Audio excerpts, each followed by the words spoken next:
ఈరోజు ప్రభుత్వ పరిపాలన చేస్తా అని చెప్పేసి కాంగ్రెస్ పార్టీ ప్రభుత్వంలోకి వస్తే మరి ప్రభుత్వ పరిపాలన అనే మాట వదిలేసి బీఆర్ఎస్ పార్టీ నిర్బంధ పాలన కొనసాగిస్తుంది.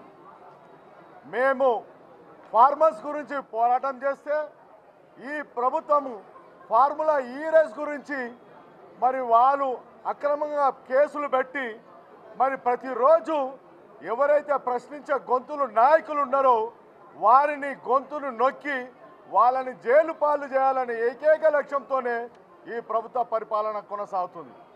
ప్రజలందరూ కూడా చైతన్యవంతులు, తెలంగాణ ప్రజలందరూ కూడా గమనిస్తున్నారు. మేము ఉద్యమకారులము, మాకు జైళ్ళు కేసులు అని అంటే ఎలాంటి భయం లేదు.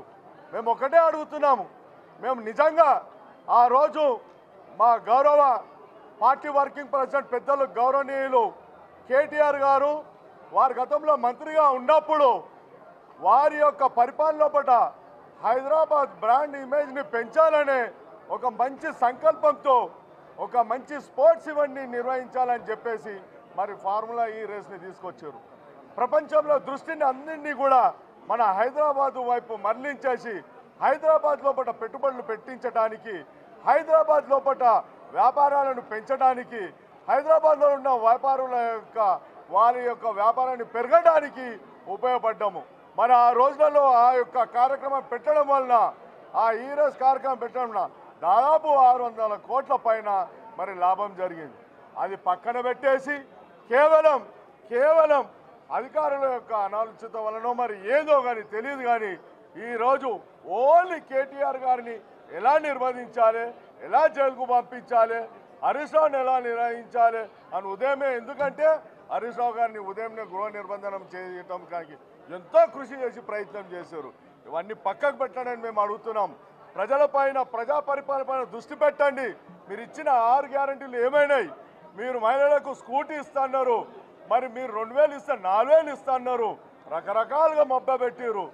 మన రైతులకు రైతు భరోసా అన్నారు, రైతు బీమా అన్నారు, రకరకాలుగా చెప్పేసి వడ్డీ మాఫీ అన్నారు.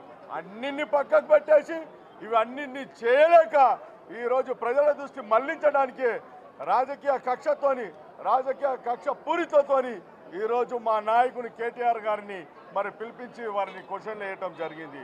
మాకు తెలుసు ఏమీ ఉన్నా లేకున్నా వాళ్ళని జైలుకు పంపించాలని ఏకైక లక్షణం ఉంది.